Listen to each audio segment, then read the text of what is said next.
John Turley has lived in Belize for 8 years. John has a lot to say tonight and share with you about Belize. I first met John when I made my second trip to Belize, and instantly saw this guy had passion and excitement for the country. We tried to work together, but he was working at a development that had a non-equity fractional product, meaning you bought 2 months of use at this beautiful resort, but you didn't own any equity in it. We brought a group of real estate investors to Belize. So for some reason, they didn't get his product and he didn't get them and all of that. Well, now fast forward many years. Today, John runs the most thriving Belize real estate practice there is. He's the #1 agent, not only in Belize, but in Central America. John is one of the top 20 agents with RE/MAX internationally based on his volume. John Turley knows more about Belize than almost anyone I know. Please welcome our good friend, Mr. John Turley.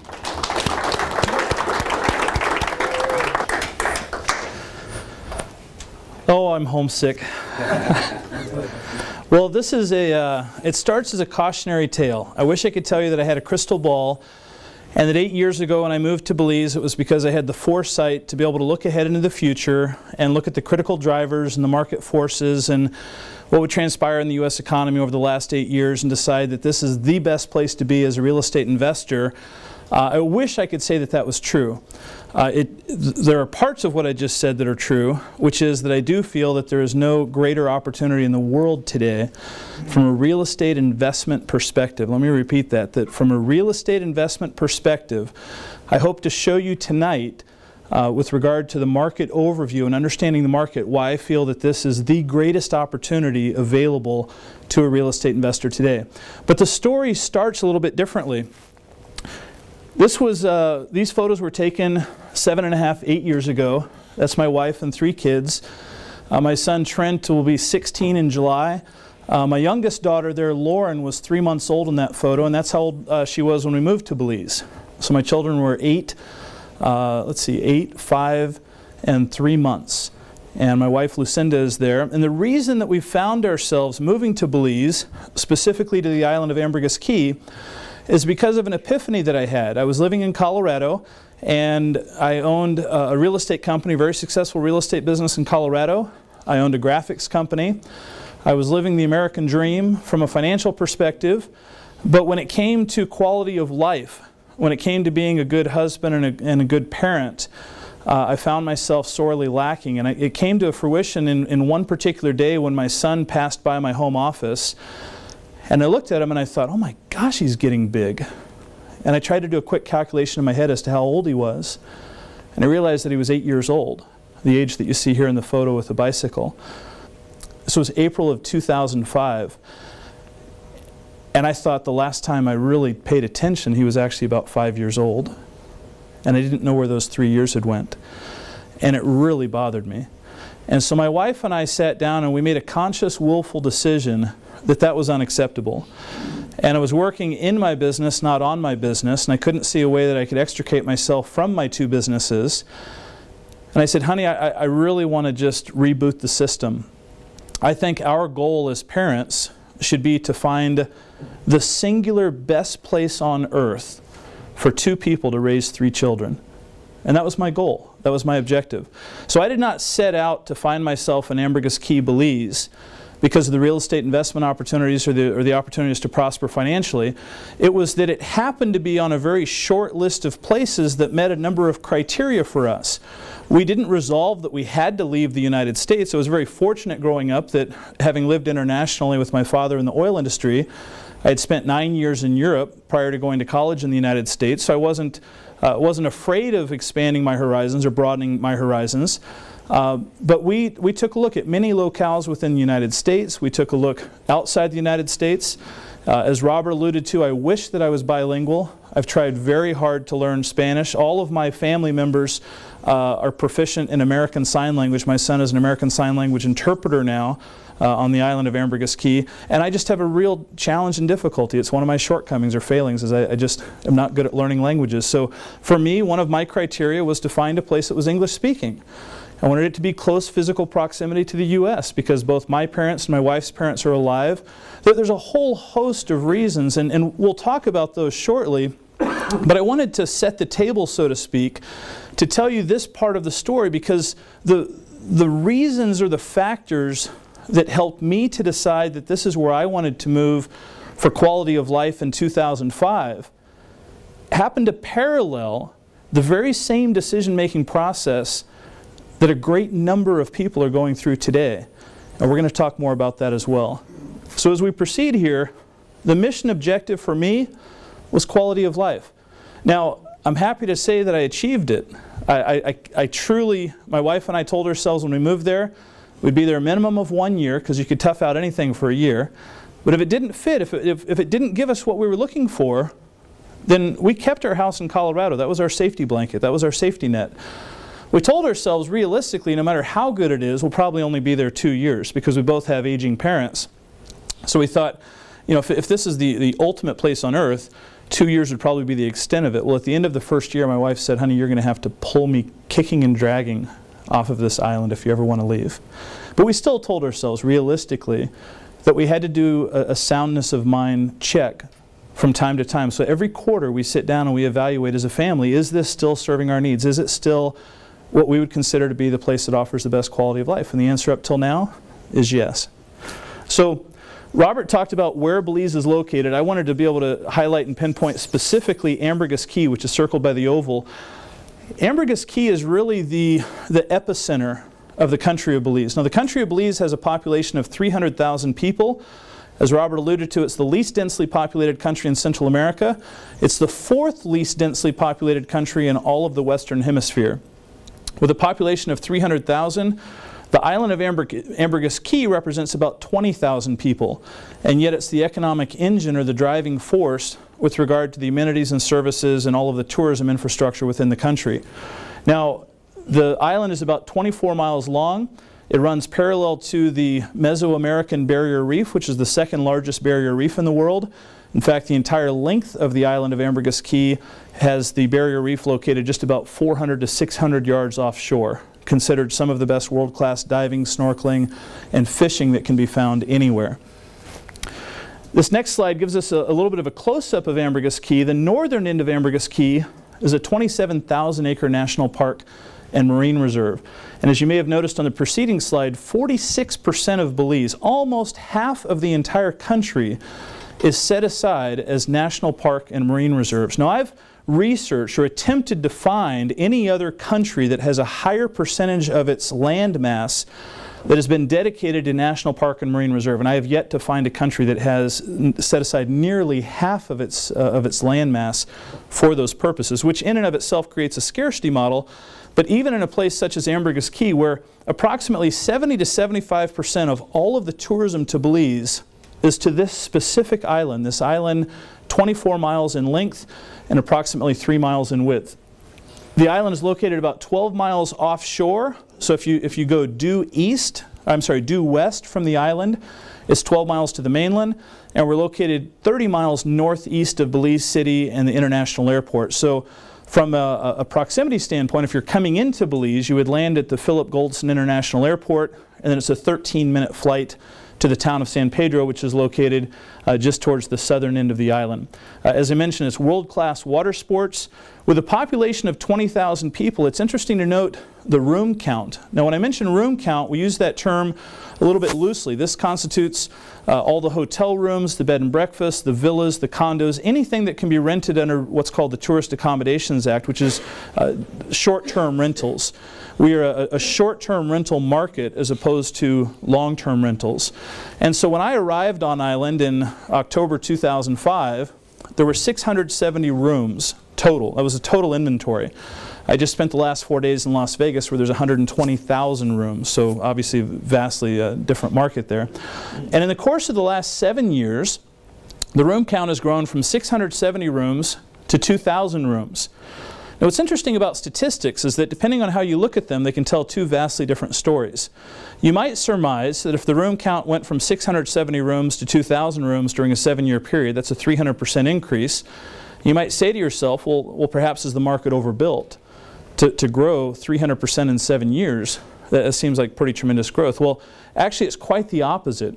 2,000 rooms happens to be the minimum number required for any tourism destination to be considered a major market, a major tourism destination. You might say, well, by whom? Who is it that makes that determination? Well, there are three specific groups who make that determination. They are travel agents, consolidators, and charter companies. If there are not 2,000 rooms in a marketplace, then there are not sufficient economies of scale for those entities to be able to participate in the tourism of that destination.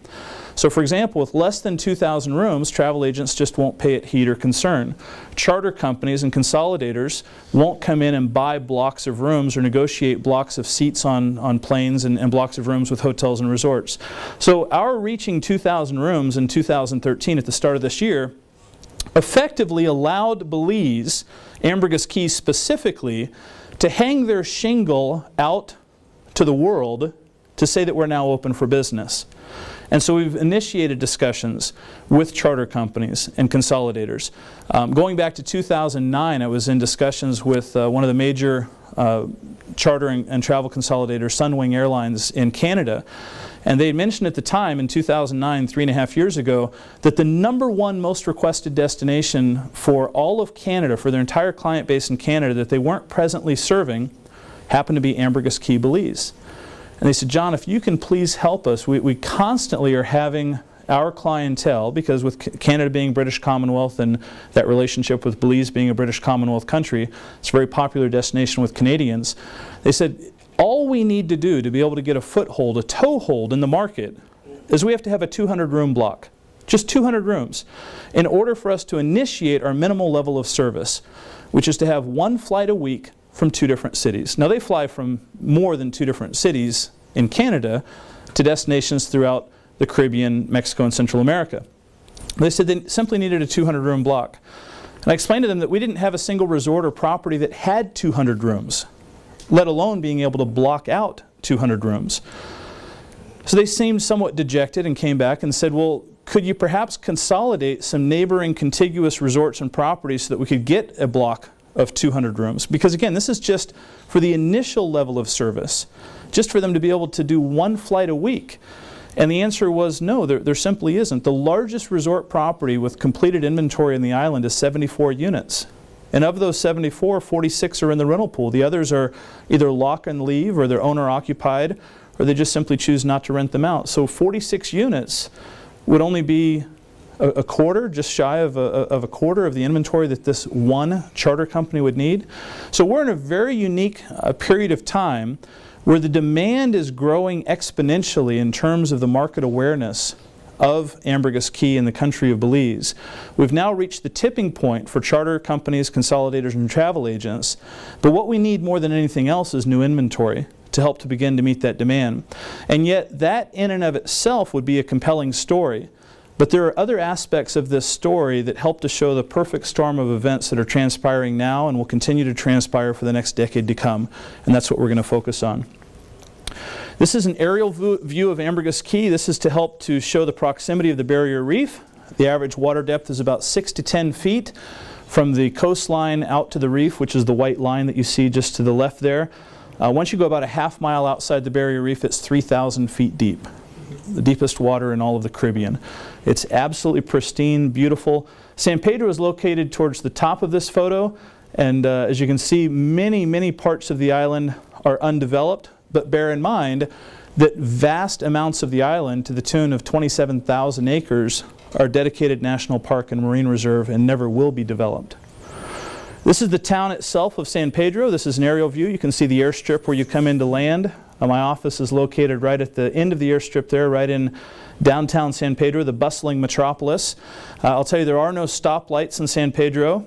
As a matter of fact, there are no stoplights in the country of Belize. Not a single stoplight. But that goes hand in hand with the fact that there's no Starbucks or McDonald's or any of those other things as well. So yeah, it's not all bad, I'll put it that way. So San Pedro is a beautiful town. Downtown San Pedro is not hard to get around. There are 3 streets that run parallel to the coast and parallel to the barrier reef. They've been conveniently named Front Street, Middle Street, and I can never remember Back Street. That's right, Front Street, Middle Street, and Back Street. This is looking down Front Street. This is rush hour traffic there. As you can see, the primary modes of transportation are on foot, bicycle, and golf cart. We do have Toyota minivans for the taxis, but it is a different way of life. You'll see when you go in the restaurants, it says no shirt, no shoes, no problem. This is the marine life. This is not a staged photo. This is a friend of mine that was snorkeling. This is just literally 3 miles from the last photo, 3 miles from downtown San Pedro. It is as though you're swimming in an aquarium. I can't begin to tell you the natural beauty, the attraction. When I talk about world-class diving and snorkeling, consistently Ambergris Caye and the dive sites and snorkel sites there are viewed among the top 10 in the entire world.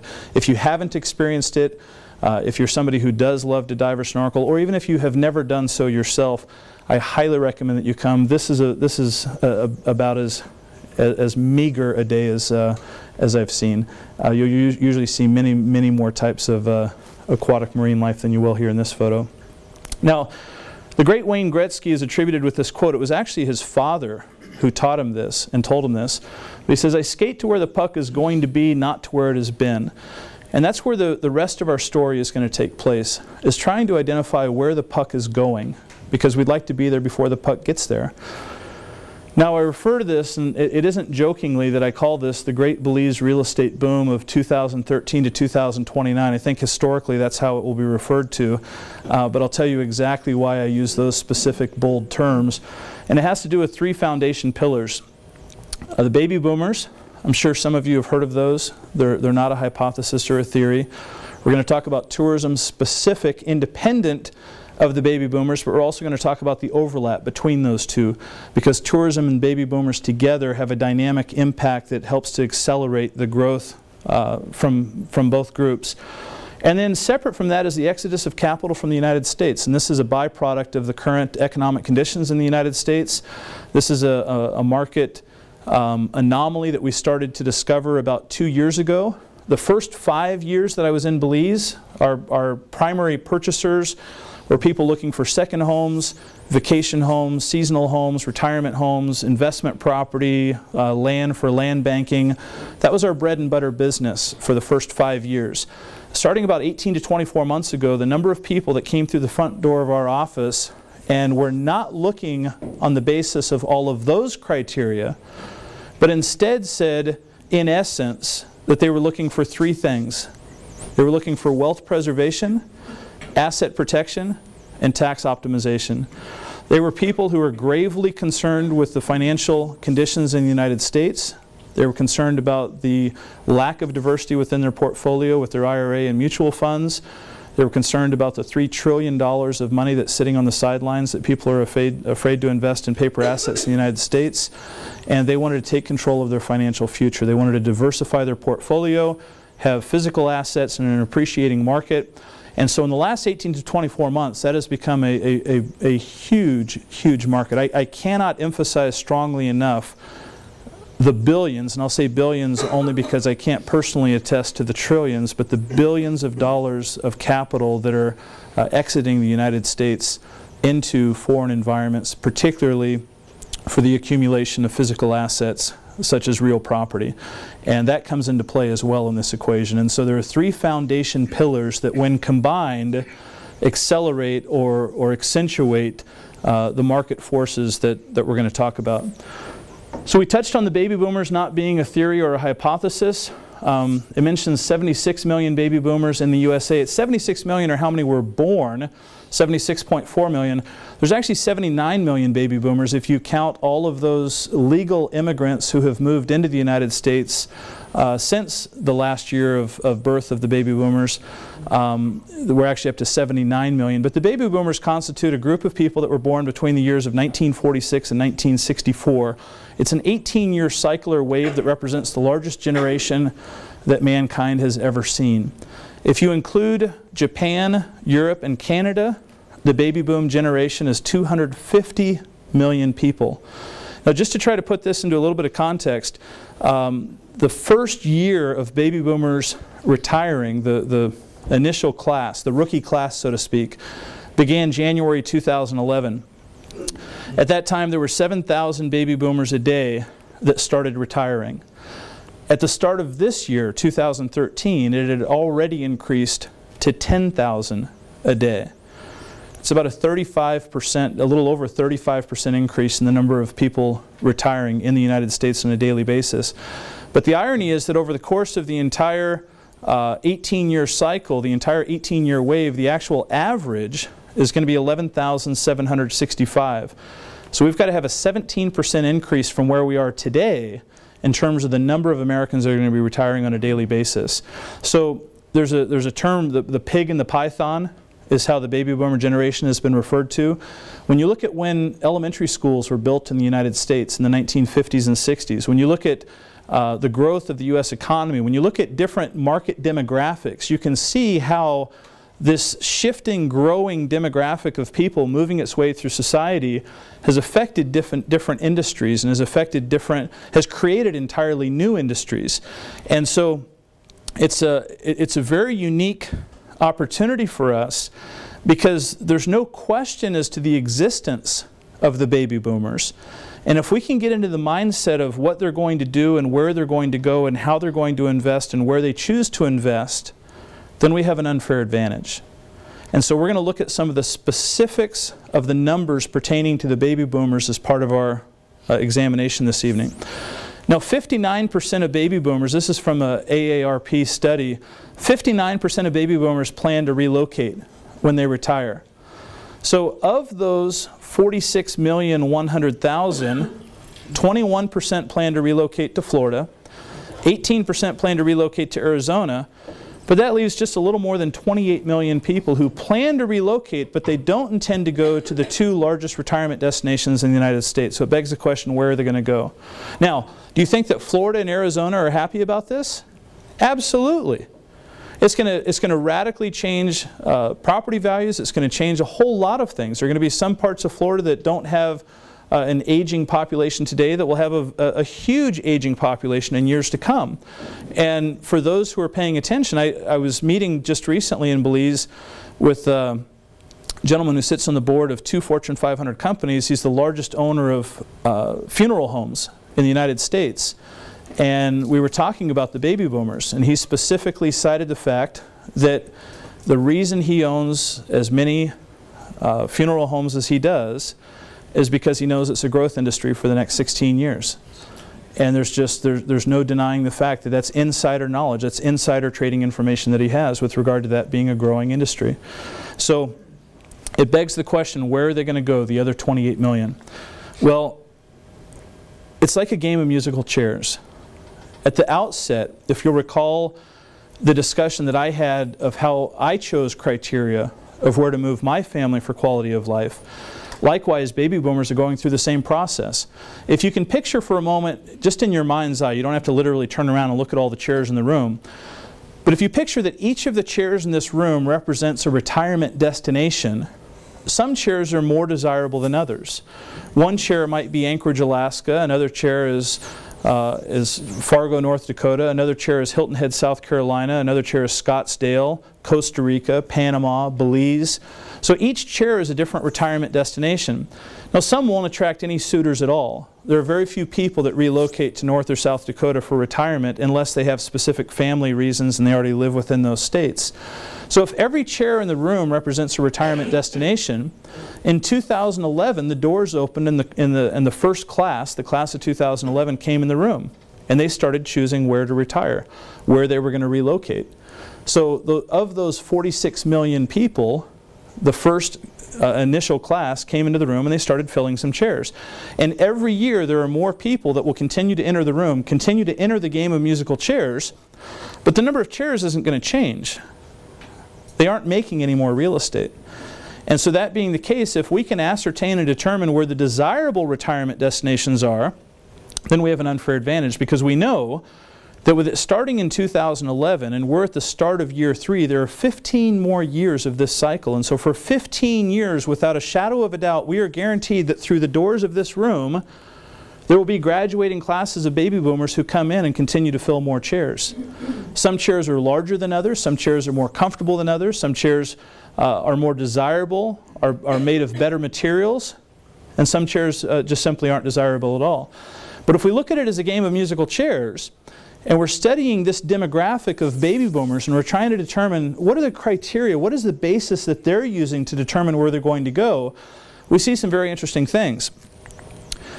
At the top of the picture, the smallest square that you see here represents all of the Americans who live outside of the United States today and collect Social Security. There are 350,000 Americans. That's the total population of Americans who receive Social Security outside of the United States today. The next larger square, this is according to annual polls that have been done every year since early 2000. The next larger square represents 3.3 million people, almost 10 times that number.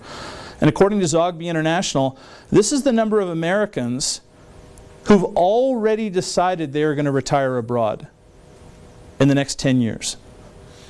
3.3 million Americans have decided definitively. Now, that means they have the financial wherewithal to do so, because these aren't people who are hoping on a whim and a prayer that they're going to somehow come into the financial means to do so. So there are certainly baby boomers who cannot afford to retire overseas, just as there are baby boomers who cannot afford to relocate to Scottsdale and Hilton Head and Destin, Florida, and other desirable retirement destinations. So there are 3.3 million people, 10 times the number, that have already decided to retire abroad. What's interesting is the larger box. The additional 17 million who are either, quote, interested or very interested in doing so, that is, retiring abroad. And interestingly, Central America and the Caribbean is the #1 destination. For many of the reasons that we're going to cover, and many of the reasons that I chose for myself, for my own family, 8 years ago. But this is some compelling information, friends. When you look at the fact that the total number of all of the Americans who are retired abroad being represented as that same amount retiring abroad every year for the next 10 years, that's insider trading. And we're going to talk about insider trading again in a little bit in just a few moments. But as I just alluded to, this number of 3.3 million, this is interesting. It's increased steadily in annual polling in the years 2010 through 2012. So you might wonder, has it been affected by the Great Recession? Are there perhaps fewer people that are going to retire abroad because they don't have the financial means, or perhaps a lot of their net worth was wiped out? Well, interestingly, it's actually increased. In the years 2010 through 2012, the years immediately following the recession, the number of Americans who intend and plan to retire abroad has actually increased.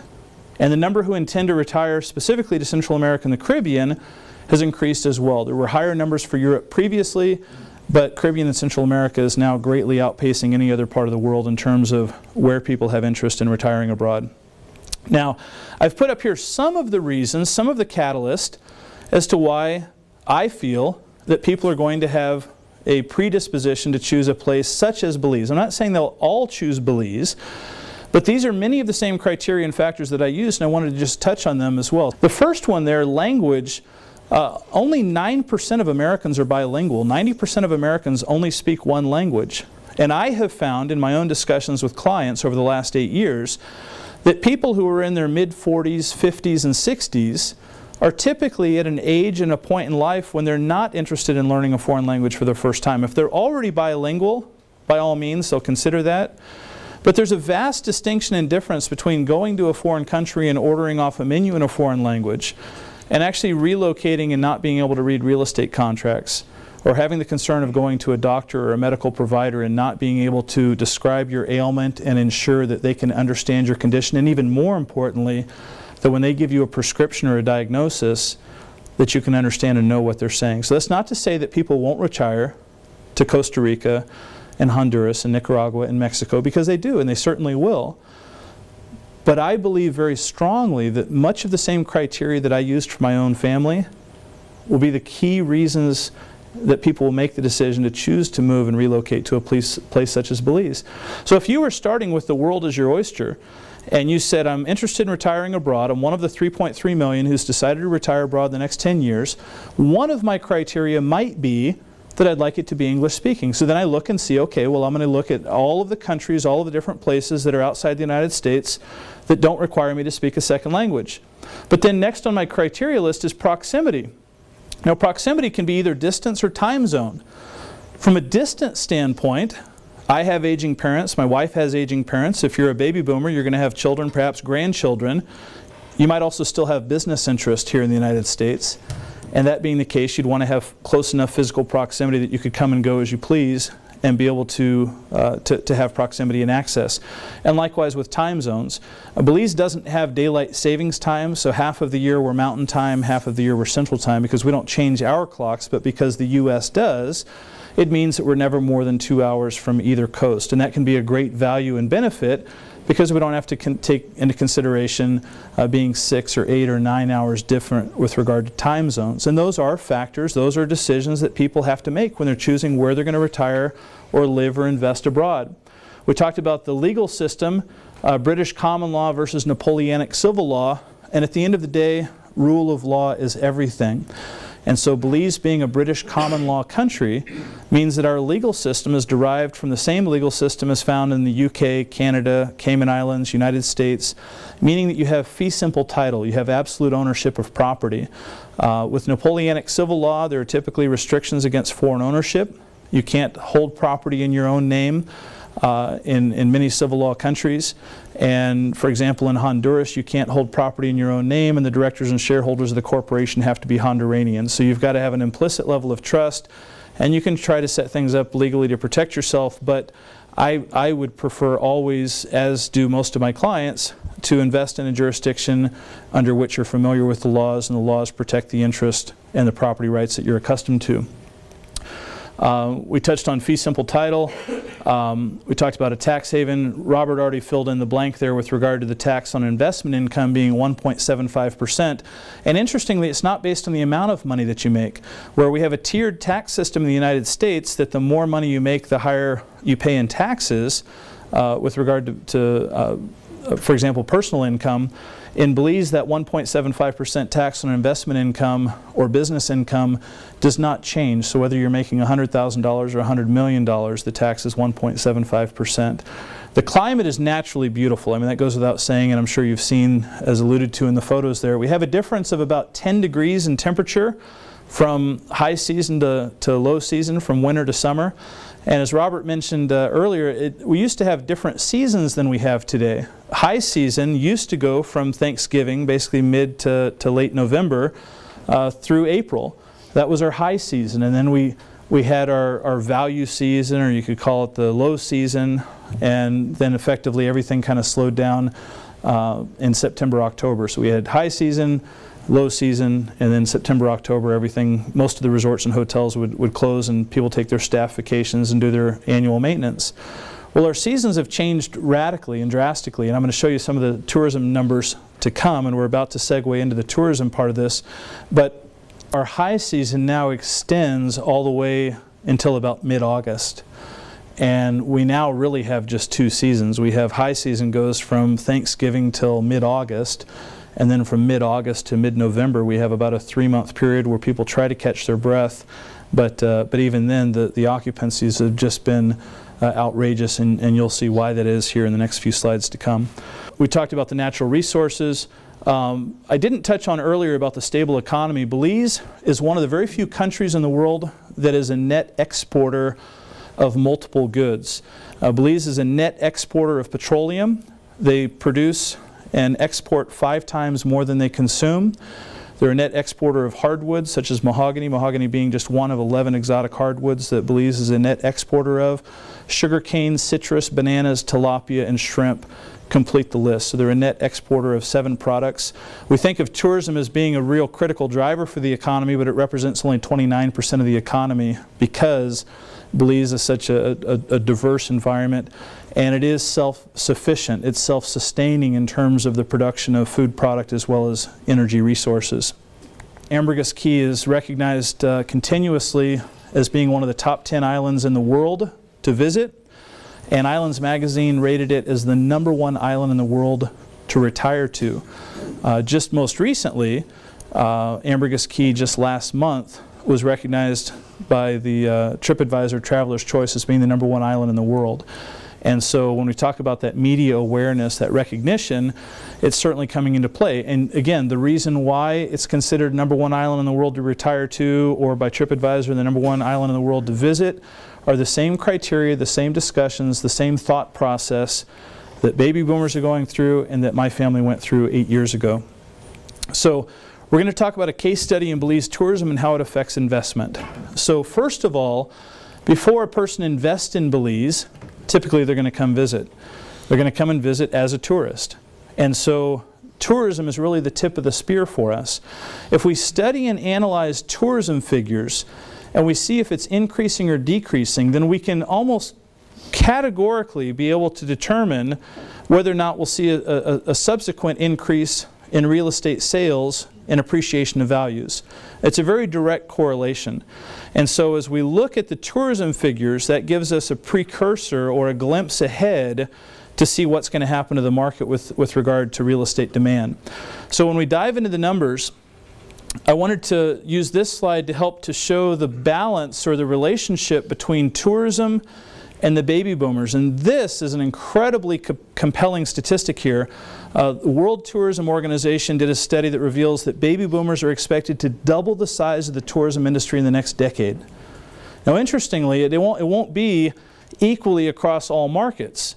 It will be in direct correlation to the chairs in the room being more desirable than others.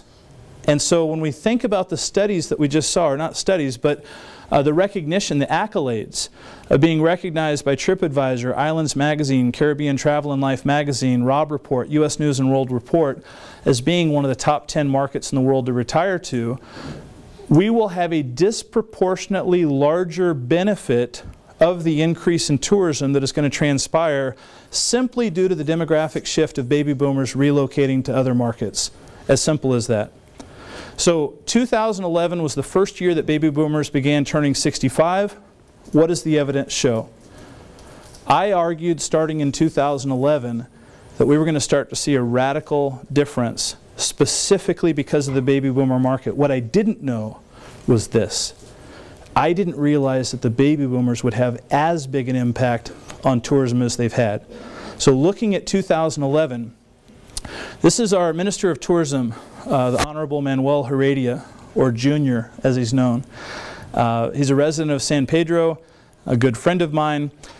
And he said in 2011, at the end of 2011, I'll just read it for you right here. He says, "For the first time in the history of Belize's tourism, we have attained record overnight arrivals in 3 of the 12 months of the year. January, July, and December." So those 3 months, there were more arrivals into the country of Belize, overnight arrivals, than there ever had been for any previous January, July, or December.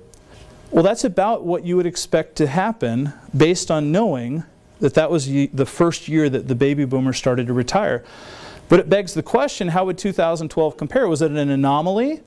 Or was it really the start of a trend that could easily be forecast? And if the trend is real, if the trend is substantiated and we can prove it and we know definitively that it's happening, then we can capitalize on it. But that was the big question at the end of 2011, is how would 2012 look? Well, this shows the airport tourist arrivals. And let me touch on just briefly while you're taking a look at the slide. I'm focusing here on airport tourist arrivals. There's 3 ways to enter Belize: by land, by boat, and by air. By boat are cruise ships. And so we can study and track cruise ship tourism and see whether the numbers increase or not, but it really doesn't parlay into investment in real estate appreciation and real estate growth, because cruise ship passengers are in country for less than 8 hours. They're going to perhaps eat a meal, they might buy some souvenirs, but it's not typically a catalyst to real estate investment. Those who come by land are coming from the neighboring countries of Mexico and Guatemala. It's those who are arriving by air, and it's typically a minimum 7-night stay. It's about a week that people on average will spend in Belize. But it's the overnight arrivals to Belize that are coming from the United States, Canada, and Europe that are going to make up the predominant amount of tourism income, the hotels, resorts, the restaurants. But those are the people that are the precursor to real estate development, and so that's why we pay particular attention to these figures. Remember, 2011 was a record year. There were 3 months that broke the record, but 2011 itself broke the all-time record. There were more tourists that year, more overnight arrivals than there had been in the peak years of 2005, 6, and 7, and yet 2012 we saw an increase of 16.3%. Now, for somebody that isn't looking at this from the 30,000-foot perspective and isn't studying what we've just spent the last 15 to 20 minutes on, they might look at this and just view it as a hiccup or a bump and not really understand why. But we want to probe even deeper. This shows overnight tourist arrivals not just through the airport, but also by land. And this is interesting because what we found is that the flights are so full now that we're seeing more people also coming in by land. We see people who are flying into Cancun and then coming over land from Cancun into Belize. In fact, on March 25th, just shy of a month ago, we had a landmark situation take place that a year from now, mark my words, we'll be able to look back and we'll see changes in these figures a year from now based on a seminal event that transpired on Monday, March 25th, which was Tropic Air, our local airline in Belize, starting direct flight service to Cancun, Mexico. Now you might think, well, how could that really impact things that much? Well, I'll tell you exactly why. Our buyers, almost without exception, are from the United States and Canada. Europeans make up 15.8% of our overnight visitors to Belize, but most of them don't invest. You want to know why? Because they have to get a visa to go through the United States because of the inconvenience factor. There are no direct flights from Europe to Belize, and up until now, Europeans have had to take a flight to the United States, which requires a U.S. visa, an overnight in the United States, and then a connecting flight to Belize. As of March 25th, less than 30 days ago, that is no longer the case. They can take a direct flight to Cancun, they can fly on Tropic Airlines from Cancun to Belize, problem solved, and I guarantee that the 15.8% of overnight arrivals that come in through Europe will start to become buyers as well. You saw the cover of the International Living magazine that Robert had on the screen that said, Belize, buy before the Europeans get here. It's a really compelling story because that's not part of the presentation, that's not part of the foundation pillars that I'm talking about with regard to tourism. There's a very, very recent development, the fact they just started these flights less than 30 days ago. But when we look at this, even when we include the passenger arrivals by land, we saw that the increase was 10.74%. Now, let's stop for just 1 second and reflect on what that would mean with regard to the impact on inventory. So with there being 2,000 rooms on the island, we'll just use 2,000 as a round number, we see 10.74% of overnight tourist arrivals, airport tourist arrivals 16.3%.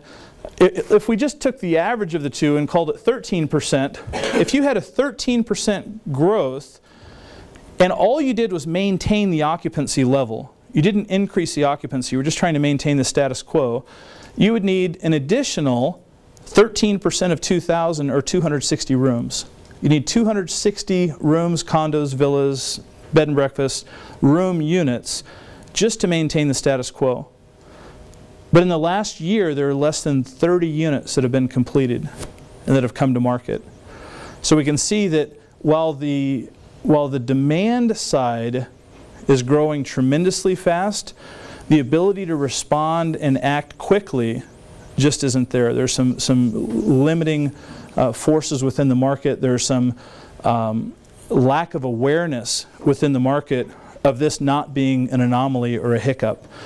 Because the information that we're going through right now, in large part I've compiled this personally with the director of the Belize Tourism Board and with information that's publicly available, but it hasn't been compiled and put together in a manner in which it's explained in this format. And so you literally will have a better understanding at the end of tonight of the market in spite of not having been there. And please understand, this is the tip of the iceberg. Coming and seeing the market firsthand is absolutely critical. And for those who've been there, I think they can attest to the difference between hearing about it for an hour versus actually seeing it, touching it, feeling it, and experiencing it. But you will have a better understanding and market overview by the time you leave tonight than about 95% of the people who actually live in the country of Belize, because they just don't understand the 30,000-foot perspective of what's taking place and why we're undergoing this revolutionary amount of growth right now. First quarter 2013, these statistics are 3 days old. 13% increase, first quarter 2013 over 2012. Now bear in mind, 2011 was a record year. The next year, our international airport arrivals were up 16%. And for the first quarter of this year, we're up 13% on top of that.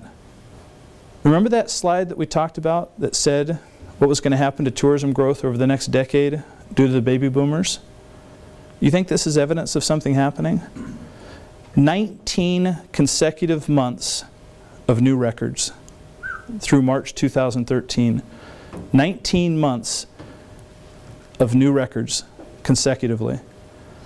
And folks, there are 15 more years that this cycle is going to take place. There's no other industry, there's no other demographic, there's no other market that I'm aware of where you can say with absolute certainty, with assurance, that you know that growth is going to transpire and take place. Not because I say so, not because anything I actually have any influence over, but for all the reasons that we've discussed and talked about and the pieces that we're putting together in the puzzle here. This is really interesting. This is 10 years worth of looking at the monthly figures. I added the red arrow there, and I tried to be as true as I could from the start of the baby boom in 2011. If you think that the arrow is pointed up too high, well then in your mind just adjust it downward a little bit. But this is showing the trend of what's happening. So 2012, 15.7% more tourist arrivals over the previous record year. That's unbelievable. 15.76%. And yet the start of this year we're up 13% over that. And so we see a market that is taking off like wildfire. But the key to understanding here is it isn't because of something that's happening on a localized basis. It's because of something that's happening at the macroeconomic level. It's because of something that's happening with a demographic of 79 million people. And so that's what's so critical to understand here. When you think of the term insider trading, and you think of Wall Street or stocks, what's the first thing that comes to mind when you think of insider trading? Somebody just yell it out. Jail, prison time. Interestingly, with real estate, what's the first thing you think of when you hear the term insider trading? Opportunity or wealth. It's perfectly legal. And everything we're talking about tonight is insider trading. Now, it's available to anybody that takes the time, effort, energy to collect the data. And I certainly have had a benefit of being boots on the ground for 8 years. I own the largest real estate brokerage in the country. But first and foremost, I'm a real estate investor. So all of the analysis, all of the data, all of the compilation of the facts that I'm putting together tonight, selfishly is for myself. I selfishly do this because I'm a real estate investor first and foremost. But because of the nature of my business, I'm also an ambassador. I am an unofficial ambassador of Belize. Because about 10% of what I do is sell real estate. The other 90% of what I do is help to educate people about what it takes to live in a foreign country, or how you relocate to a foreign country, or if you're going to open an offshore account, or if you're going to form an IBC, or if you're going to have a seasonal home or a vacation home, or the goal is to eventually retire outside of the United States, is to help to transpire with those various factors, with those various elements. And so all of this is a culmination of my own research and due diligence, and being a highly analytical fanatic would be the polite way my wife would put it.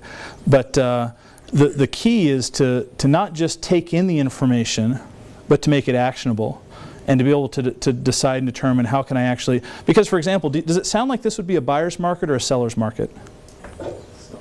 Seller's market. So as a real estate investor, usually we'd say to ourselves, well, I guess I missed the boat. If it's a seller's market, how do I capitalize on that? Have I missed the boat, so to speak? Is it too late? Sure, there's 15 years of growth ahead, but it looks like there's been some opportunity I may have missed out on the last couple years. So the key is, and this is why we encourage people to participate on a Belize field trip, is to see how can I get on the seller side of the equation. Because that's where the opportunity lies. How do I become a seller in a market like this? How can I participate and be on the right side of the equation? And so this is one of my very favorite quotes. Find out where people are heading and invest before they arrive. That opportunity is what exists today. You have the opportunity to invest before people arrive. Now, there are some people there. It's very true. I've been there 8 years. There's people that come in every day. 5 of the agents in my office are in the top 50 for Central America, Caribbean, and South America. And it's not because they're great agents. They are. They're very good. But the reason that 5 are in the top 50 is because of the market. And so the opportunity is there, but I would encourage you to take advantage of it sooner rather than later. Robert Kiyosaki, the author of Rich Dad, Poor Dad, his new book just came out last week. Robert Kiyosaki was down in San Pedro about a year ago, and this is a man who's traveled the world, grew up in the islands, and he said he did not know that a place such as this still existed. And so he's doing a lot to help with educational endeavors in Belize, and we're very appreciative for that, because as part of his initiative to increase fiscal educational awareness, it's being very well received in Belize. So the next slide I'm going to show you is a little bit embarrassing for one of my agents. He's not here, so I'm allowed to do this. But this is Dennis standing next to Russ Gray. And I'm just going to literally just read this off the screen. Dennis participated in one of the Belize field trips with the real estate guys. And he said, I learned more about the Ambergris Caye real estate market during 2.5 days on the Belize field trip with the real estate guys than I have living and selling real estate full-time for the last 8 years in this very market. Truly unbelievable, and it will enhance my ability to serve my clients and even to make better investment decisions of my own. Now, Dennis has been on House Hunters International. There's a new HGTV show in Canada called Live Here Buy This. He's done 3 episodes of that. He's the #3 agent in the country of Belize, in top 50 in Central America and the Caribbean. And yet he was humble enough to admit to this, that after going on the field trip, and we've only just touched on it at the very superficial level. There's so much more to go into, so much more detail, so much more behind the numbers to really go into detail on. But the whole idea here is to give you a market overview to help to expand your knowledge and awareness of there being a market opportunity that you may not have thought of previously, may not have been on your radar. But I feel there are really compelling reasons to take a look at this market and to see how you can benefit from it, because the opportunities are tremendous, absolutely tremendous. And there are aspects of that that we just don't have time to touch on. So I would highly, highly encourage you to come on one of the field trips. I used to have the benefit of being able to work with clients one-on-one, and when people would come to Belize, I could take a day or two and visit with them and spend time one-on-one. And the demands on my time are such that I don't have the ability to do that any longer. So I do work on helping to host the field trips. I do a lot of public speaking and education in events such as this, and I hope to have the opportunity to visit with you in another format and another setting, particularly on one of the Belize field trips. But if you email me and say, you know, we're going to skip the field trip and hope to come and get some of your time, then I just want to apologize up front that I very likely won't have time to do that. I can certainly set you up with one of the agents in my office and they can assist you, but I would really, really welcome the opportunity to show you what I now view to be my country. I became a Belizean citizen early this year, and actually it was early last year. My wife and kids and I are now dual citizens of both the U.S. and Belize, and we do very much view it as our home. And I'd like to invite you to come and visit me in my home country of Belize. So thank you very much for your attention, and I look forward to seeing you in Belize.